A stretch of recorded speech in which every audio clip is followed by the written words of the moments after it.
the churches preach a lot of prosperity and all those things, and they can't solve the problems of the nation because that's retail ideology. In terms of efficacy and efficiency, that does not solve the problem of the nation, because those outside the church are more than those that are inside the church. The only way you can solve the problem of the nation is through policy. And you can't do policy unless you understand Jesus as a rational and intelligent being. You see, I studied Greek philosophy when I was in school. So when I became a Christian, I saw Logos. I understood the meaning. That Logos is the rational divine intelligence of God.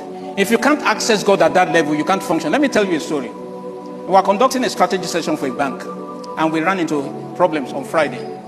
The session was supposed to be Friday to Sunday outside Lagos. So I asked everybody, let's go to, this is top management, directors, managers, and everything. That look, we're all tired, let's go to our bedrooms and sleep for the night.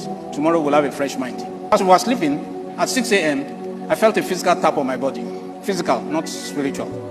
I felt somebody waking me up, physically. I looked and there was nobody, so I knew it was God. And he told me, get on your knees. So I got on my knees. And then as I got on my knees, he said, get your notebook. I got my notebook and pen. He showed me Paul's missionary journey, the map. And I'm looking at this map, virtual map. And I saw the map convert into equations and graphs and charts. And as I studied the equation and the graphs and the charts, I saw the solution to the problem. I wrote down the charts and the graphs and everything, and I kept it by my side. So I woke up, went to take my bath. Like Daniel, you have to pose as if this is automatic.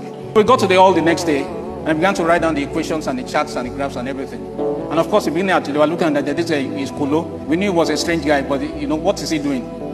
And as I began to write, they discovered that I was getting near the solution, and they had the solution. And they almost burst out clapping. That's how we solved the problem of the bank. Now, I did not access that knowledge because God is benevolent or because He was saving me from witches. I accessed it because I was able to access the Logos. Because the Holy Spirit said, I will teach you all things. In that there's a server somewhere, I don't know where it's located, but there's all knowledge. And you can connect to that server and download anything that you want. It's up to you. This level of revelation was so much that at break time, one of the directors came to me and said, where is this wisdom coming from? Like Daniel, you have to pose. I said, what do you mean? He said, all these things that you are saying, where is it coming from? He pulled me to a corner, and I'm telling you, before God, he began to preach occultism to me. This is the way Christians preach evangelism.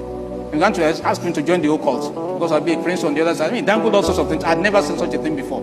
Now, everybody in that auditorium didn't understand what was going on, but he understood what was going on. He understood because at a certain level in the spirit realm, it's wisdom that matters.